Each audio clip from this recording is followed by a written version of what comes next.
বউ ভাতের আয়োজন করা হয়েছে বেশ বড়সড় ভাবে। আস্তে আস্তে সকল মেহমান আসা শুরু হয়ে গেছে। আমি আর সুজন দুজনেই পার্টির এক পাশে দাঁড়িয়ে আছি। আমি বললাম, কি ব্যাপার, যার জন্য এত আয়োজন সে কোথায়? তাকেই তো দেখছি না। ইতোমধ্যে সবাই রোহানের অপেক্ষা করতে করতে বিরক্তির চাপ দেখা দিচ্ছে। সুজন বলল, জামাই নিজেই হাওয়া, ব্যাপার কিন্তু সুবিধার মনে হচ্ছে না। আমি বললাম, তা ঠিক, কিন্তু রোহান কোথায় গেল বুঝতে পারছি না। সুজন বলল, ওই তো আসছে।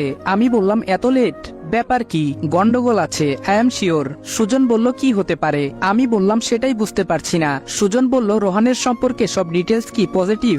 আমি বললাম, পজিটিভ। সুজন বলল, আরে বাদ দে, হয়তো আটকে গেছিল কোনো কাজে, হতেই পারে। আমি বললাম, আমি তো ভয় পেয়ে গেছিলাম, নতুন করে আবার অন্য কাউকে নিয়ে মাথা ঘামানোটা অনেক টাফ হয়ে যাবে। দুজনে এভাবে কথা বলছি, হঠাৎ একজন ওয়েটার এসে আমাদের জুস দিয়ে যায়। দুজনেই খাচ্ছি। সুজন বলল, কাজের কাজ কিছু হচ্ছে না। আমি বললাম, হবে হবে। সুজন বলল, রিস্কটা বেশি হয়ে যাচ্ছে না? আমি বললাম, তুই কবে থেকে রিস্ক নিতে ভয় পাওয়া শুরু করলি? এইটুকু রিস্ক নিতেই হবে, অনেকদিন হলো পড়ে আছি এর পিছনে, কোনো লাভই হচ্ছে না। সুজন বলল, ধরা পড়ে গেলে তো তীরে এসে তোরই ডুবে যাবে ভাই। আমি বললাম, আশা করি ডুববে না, আর ডুবে গেলে না হয় লড়াইটা সরাসরি শুরু করব। সুজন বলল, আমরা দুজন কথা বলছি, তখনই চোখ পড়লো রৌফ চৌধুরী কারোর সাথে ফোনে কথা বলছে। আমি বললাম, এই সুযোগ, চল। সুজন বলল, ওর কেবিনে যদি আগে থেকে লাগানো থাকে? আমি বললাম, ওটা খুলে নিউটা ফিট করে আমরা বাইরে এসে রিমোট টিপে অন করে দেব। সুজন বলল, অল দ্য বেস্ট, যা, আমি আছি ভেতরে। আমি বললাম, সেম টু ইউ, ভালো করে খেয়াল রাখিস। বলেই আমি চলে যাই সামনের দিকে। বেরিয়ে আসি অনেকক্ষণ বাদে। এসে দেখি সুজন দাঁড়িয়ে দুজন লোকের সাথে কথা বলছে। আসলে কথা বলছে বললে ভুল হবে, সে লোক দুটোকে আটকানোর চেষ্টা করছে, কারণ তারা ভেতরের দিকে যেতে চাইছে, আর ও বিভিন্ন কথা বলেই যাচ্ছে। আমি ভেতর থেকে বেরিয়ে এসে চোখ মেরে বুঝিয়ে দেই কাজ হয়ে গেছে। সেও বুঝে যায়, আর লোকগুলোর সাথে হ্যান্ডশেক করে বিদায় দেয়। লোকগুলো চলে যেতেই আমি ওর পাশে এসে দাঁড়াই। আমি বললাম, হয়ে গেছে। সুজন বলল, সব ঠিকঠাক তো? আমি বললাম, এবার পার্টি এনজয় করতে পারো মামা। বলে পকেটের দিকে ইশারা করে দেখিয়ে দিলাম ছোট্ট জিনিসটা, আর পকেট থেকে ছোট একটা রিমোট বের করে অন বাটন ক্লিক করে দেই। পার্টির মাঝখানে দুটো চেয়ারে আমরা বসে আছি, আর যে যার মতো এনজয় করছে। আমরা দুজন সেটা দেখছি বসে বসে। হঠাৎ পার্টির মাঝখান থেকে ইসি বেরিয়ে গেল। কোথায় যাচ্ছে সেটা দেখার জন্য আমি ওর পেছনে যাই। আমি বললাম, সুজন তুই বস, আমি আসছি। সুজন বলল, কোথায় যাবি? ওর কথায় কোনো পাত্তা না দিয়ে আমি চলে এলাম ইসির পেছনে। কিছুটা দূরে এসে দেখি একটা গাড়ি থেকে দুটো লোক বেরিয়ে ওর হাতে কিছু একটা দিয়েছে, কিন্তু কি সেটা বুঝতে পারছি না। লোকগুলো ফিরে যাচ্ছে, আর ইসিও ফিরে আসছে দেখে আমি লুকিয়ে পড়ি। সে গিয়ে পার্টিতে সবার সাথে মিশে যায়, তাই আমিও চলে আসি। কিন্তু ভেতরে এসে যেটা দেখি তার জন্য মোটেও প্রস্তুত ছিলাম না। আমি ভেতরে ঢুকে দেখি সবাই নিশিকে শান্ত করার চেষ্টা করছে। ব্যাপারটা কি?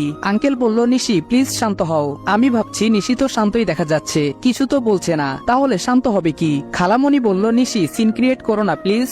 রৌফ আঙ্কেল বললেন, কি সমস্যা? বলেই নিশির দিকে তাকিয়ে জিভে কামড় দিয়ে তাকিয়ে আছেন। বাবা বলল, এ কি মামনি, তোর এই অবস্থাটা করলো কে? নিশি একদম চুপচাপ দাঁড়িয়ে আছে, কোনো কথা বলছে না, খালি চোখ থেকে আগুনের লাভা বের হচ্ছে। আমি বুঝতে পারছি না ওর মুখে পানিটা দিল কে। বেচারির মুখের মেকআপ নষ্ট হয়ে পুরো নাজেহাল অবস্থা। আরু এখানে সবাইকে এভাবে দাঁড়িয়ে থাকতে দেখে সবার মাঝখান থেকে বেরিয়ে এদিকে এগিয়ে এলো। আরু বলল, কি হয়েছে? কিরে, তোর এই ভূতের মতো অবস্থা করলো কে? ভাইয়া ভাবি দুজনেই এগিয়ে আসে, আর নিশিকে দেখে তাল মেলায় আরুর সাথে ওরাও, আর তা দেখে নিশি কান্না করে দেয়। বাবা বলল, এই যা। রৌফ আঙ্কেল বলল, এই মামনি কেঁদো না, বৌমা ওকে তোমার রুমে নিয়ে যাও। আরু বলল, ঠিক আছে বাবা। বলে নিশির হাতটা ধরে ওর রুমের দিকে চলে যায়। সবাই আবার সবার মতো ব্যস্ত হয়ে যায়। এতক্ষণ অনেকেই এদিকে উৎসুক দৃষ্টিতে তাকিয়েছিল, সবাই আবার ব্যস্ত হয়ে গেল, আর আমি এদিকে খুঁজে চলেছি একজনকে। গেল কোথায় ছেলেটা? কিছুটা ঘোরাঘুরি করার পর দেখা মিলল। আমি বললাম, কি রে, তোকে কখন থেকে খুঁজে চলেছি, আর তুই এখানে বসে আছিস? সুজন বলল, আমি তো অনেকক্ষণ থেকেই এখানে আছি। আমি বললাম, ওহ, আর আমি ওইদিকে খুঁজেছি। যাই হোক, বাদ দে। সুজনের চোখ দেখে মনে হচ্ছে বেচারা চিন্তায় আছে। আমি বললাম, কি ব্যাপার, তুই কি ভাবছিস? সুজন বলল, কই কিছু না তো। আমি বললাম, আমি স্পষ্ট দেখছি তুই কিছু নিয়ে ঘাবড়ে আছিস। সুজন বলল, আরে কিছু না, চল ওইদিকে যাই, একটু জায়গাটা ঘুরে দেখি। আমি বললাম, চল। বলে দুজনে উঠে সামনের দিকে গেলাম। আমাদের এদিকে এগিয়ে আসতে দেখে রোহান নিজেও এগিয়ে এলো। রোহান বলল, রাজ ভাইয়া কেমন আছেন? আমি বললাম, আলহামদুলিল্লাহ, তুমি? রোহান বলল, জি আলহামদুলিল্লাহ। সুজনের দিকে ইশারা করে বলল, উনি? আমি বললাম, ও আমার বন্ধু সুজন। রোহান বলল, হ্যালো ভাইয়া। বলে সুজনের দিকে হাত বাড়িয়ে দেয় আর দুজনেই কুশল বিনিময় করে নেয়। আরো অনেক কথা হয় আমাদের তিনজনের মাঝে। কিছুক্ষণ পর কেউ রোহানকে ডাক দেয় আর সে আমাদের এনজয় করতে বলে সেদিকে এগিয়ে যায়। আমরা দুজন ওর চলে যাওয়ার দিকে তাকিয়ে থাকি বেশ কিছুক্ষণ। সুজন বলল, এই আরসি কে দেখে তো সন্দেহজনক কিছু মনে হলো না? আমি বললাম হ্যাঁ। সুজন বলল, ওদের তো পুরো বংশই আরসি। আমি বললাম তা ঠিক বলেছিস, দেখা যাক, আজ তো একটা রিস্ক নিলাম। পার্টি শেষ হতে হতে অনেক রাত হয়ে যায়। বাবা এসে আমাদের বলে যান তৈরি থাকার জন্য, সবাই বের হবে এখন।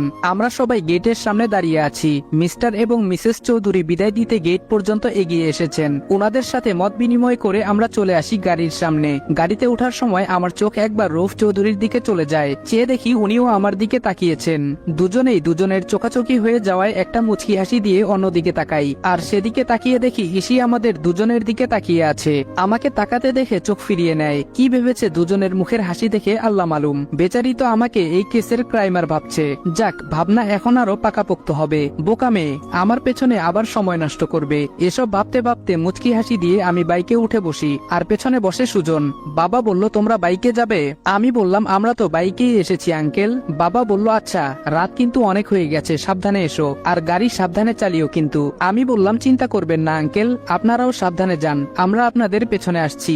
বাবা বলল, এসো তাহলে। এই বলে বাবা চলে গেলেন। একে একে বেরিয়ে গেল সবগুলো গাড়ি, আর পরে বের হই আমরা দুজন। আমার টেনশন হচ্ছে একটা কথা ভেবে, রৌফ চৌধুরী কেন আমার দিকে এভাবে তাকিয়েছিল? কিছু বুঝতে পারেনি তো? ভাবতে ভাবতে বাসার সামনে চলে আসি। গাড়ি থেকে একে একে সবাই নেমে পড়ে। বাসায় ঢুকে সবাই নতুন বর আর মেয়েকে নিয়ে ব্যস্ত হয়ে যায়। একটা বিষয় দেখে আমার অবাক লাগছে, সুজন বাসায় ঢুকে চোরের মতো ভেতরে চলে যায়। আমি অবাক হয়ে তাকিয়ে থাকি ওর যাওয়ার পথে। কিছুক্ষণ দাঁড়িয়ে থেকে আমিও উপরে চলে আসি। আমি সিঁড়ি দিয়ে উঠছি আর ইসি নামছে নিচে। ব্যাপার কি? বাসায় ঢুকলো কখন? উপরে গেল কখন? আবার ফিরেও এলো? কি ফাস্ট কাজের গতি! ইসি বলল, শুরু করেছেনটা কি? না নিজে উপরে যাচ্ছেন আর না আমাকে নিচে যেতে দিচ্ছেন। আমি বললাম, ও সরি, আমি খেয়াল করিনি। ইসি বলল, ভাবছেনটা কি? আমি বললাম, কই কিছু না তো। ইসি বলল, ভেবে নিন, আর কয়দিনই বা ভাবতে পারবেন? আমি বললাম, মানে? ইসি বলল, কিছু না, বলে নিচে চলে গেল। আসলে এতক্ষণ আমি ভাবনার জগতে ঢুকেছিলাম, আর ওর পথ গেছিল আটকে। কিভাবে আটকেছি আশা করি আপনারা বুঝতে পারছেন। কিন্তু এই মাথামোটা আমায় এমন একটা কথা বললো কেন? বোকা শুধুই আমায় সন্দেহ করছে। যখন বুঝবি আমি কে, সেদিন আফসোস করতে হবে, দেখে নিস। কথাগুলো মনে মনে বলে আমি চলে এলাম রুমে। এসে দেখি সুজন ওয়াশরুমে ঢুকে গেছে। তাই আমি বারান্দার দিকে এগিয়ে যাই। এত রাতে বাইরে শুধু অন্ধকার ছাড়া কিছুই দেখতে পাচ্ছি না। এদিকে ওয়াশরুম থেকে বেরিয়ে আমাকে ডাকতে থাকে সুজন। সুজন বলল, কোথায় গুরু? আমি বললাম, এই তো এখানে। বলে রুমে এসে আমি তোয়ালে নিয়ে ঢুকে পড়ি ওয়াশরুমে ফ্রেশ হতে। যাওয়ার আগে পকেট থেকে ছোট জিনিসটা দিয়ে যায় সুজনের দিকে। আমি বললাম, ধর, এটা দেখ ভেতরে কি আছে। সুজন বলল, ধুর, কালকে দেখা যাবে, এখন যা তো। আমিও ঠোঁট বাঁকালাম। সত্যি বলতে আমারও খুব ঘুম পাচ্ছে। কি ছিল পার্টির খাবারে কে জানে। তারপর ফ্রেশ হয়ে এসে ঘুমিয়ে পড়ি। ঘুম ভাঙে সকালে। আজ সুজন নিচে যেতে চাইছে না ব্রেকফাস্ট করার জন্য। আমি বুঝতে পারছি না ছেলেটার হলোটা কি। আমি এক প্রকার ঠেলে নিচে পাঠাই ওকে। আমি নিজেও যাচ্ছিলাম, কিন্তু একটা ফোন চলে আসায় আমি সেখানে দাঁড়িয়ে পড়ি। কিছুক্ষণ পর কথা শেষে নিচে যাই, আর নিচে গিয়ে যা দেখলাম তাতে আমার চোখ ছানা বড়া হয়ে গেল। বাড়ির সবার সামনে সুজন দাঁড়িয়ে আছে, আর তার সারা গা ভেজা। দেখেই মনে হচ্ছে কেউ ওর গায়ে জুস ঢেলে দিয়েছে। সবার রিয়াকশন দেখে বোঝাই যাচ্ছে কাজটা নিশি ছাড়া কেউ করেনি। আঙ্কেল বলল, নিশি তুমি এটা কি করলে? সবাই অবাক হয়ে চেয়ে আছে, শুধু কেউ কিছু বলছে না। আঙ্কেলের কথা শুনে নিশিরও কোনো রিয়াকশন দেখলাম না। তার মধ্যে এমন একটা ভাব যেন তার প্রতিশোধ এখনো পূরণ হয়নি। বাড়ির সবাই ঘটনা টের না পেলেও আমি ঠিকই বুঝতে পেরেছি যে কালকে রাতের পার্টিতে নিশির এই অবস্থার জন্য সুজন নিজেই দায়ী ছিল। বেচারা এই ভয়ে নিচে আসতে চায়নি, আর আমি জোর করে একা পাঠালাম। কিছুক্ষণ এভাবে হ্যাং হয়ে থাকার পর সবারই ভাবগতি ফিরল। বাবা বলল, নিশি মামনি, কাজটা কি করলে তুমি? বাবার মুখেও এই কথা শুনে এবার নিশি মুখ খুলল, বেশ করেছি। খালামণি বলল, নিশি তুমি কিন্তু দিন দিন বেয়াদব হয়ে যাচ্ছ, সে কথা তুমি কি জানো? আরো অনেকেই অনেক কথা বলছে নিশিকে, আর সুজন বেচারা বোকার মতো দাঁড়িয়ে আছে। মা বলল, রাত ছেলেটা কি ভাবছে বলতো? ওর বন্ধুকে ডেকে এনে এই বাড়িতে অপমান করছি বলেই পেছনে আমায় দাঁড়িয়ে থাকতে দেখে সবাই চুপ হয়ে গেল। আর আমি এগিয়ে গিয়ে সুজনকে রুমে নিয়ে এলাম চেঞ্জ করার জন্য। নিশি বলল, আর উনার বন্ধু কি করেছে সেটা দেখবে না? ভাইয়া বলল, কি করেছে? আরু বলল, বাই এনি চান্স কালকে তোর মুখে জুস সুজন ভাইয়া ফেলেনি তো আবার? নিশি আর কিছু বলল না। এদিকে আমি বললাম, কি ব্যাপার? সুজন বলল, কই? আমি বললাম, কই মানে? একজন জগ ভর্তি জুস তোর মাথায় ঢেলে দিল কেন? সুজন বলল, আমি কি জানি। আমি বললাম, তাহলে কে জানে? সুজন বলল, যে ফেলেছে তাকে গিয়ে জিজ্ঞেস করো। আমি বললাম, ঠিক আছে। আমি নিচে গিয়ে নিশিকেই প্রশ্ন করছি। সুজন বলল, এই না, দাঁড়া আমি বলছি। আমি আমি বললাম তোর বলতে হবে না, তুই চেঞ্জ কর তাড়াতাড়ি। সুজন বলল ধুর তুই দাঁড়া না ভাই। আমি বললাম পারবো না, আমার খিদে পেয়েছে। সুজন বলল 2 মিনিট। আমি বললাম আচ্ছা বসছি। সুজন একটা টি শার্ট নিয়ে দৌড়ে ওয়াশরুমে চলে গেল। কিছুক্ষণ পর বেরিয়ে এসেছে। সুজন বলল চল। আমি বললাম দাঁড়া, কাল তুই নিশির সাথে কি করেছিস? সুজন বলল তোকে পরে পুরোটা বলবো, এখন খেয়ে আসি চল। আমারও প্রচুর খিদে পেয়েছে ভাই। আমিও আর কথা বাড়ালাম না, চলে এলাম নিচে। এসে দেখি ও মা কেউ খাওয়া শুরু করেনি, আমাদের জন্য ওয়েট করছে। আর ওরা 2 বোন দিব্যি খেয়ে নিচ্ছে। আমি বললাম আপনারা খাবেন না? বাবা বলল এসো এসো, তোমাদের জন্যই বসেছিলাম। সুজন বলল আমাদের জন্য? এইটুকু বলেই বেচারার চোখ নিশির দিকে চলে যায়। সে কথা বলা বন্ধ করে দেয়। সবাই চলে যায় খাওয়ার টেবিলের দিকে। আমাদের খাওয়া অবস্থাতে দেখেই ইসি বেরিয়ে যায়। ওর যাওয়ার দিকে সবাই তাকিয়ে আবার খাওয়ার দিকে মন দেয়। আর সুজন আমাকে ইশারায় জিজ্ঞেস করে কোথায় যাচ্ছে। আজব প্রশ্ন, আমি কি করে জানবো সে কোথায় যাচ্ছে? খাওয়া শেষ, সবাই যে যার কাজে ব্যস্ত হয়ে যায়। আমি আর সুজন চলে আসি আমাদের রুমে।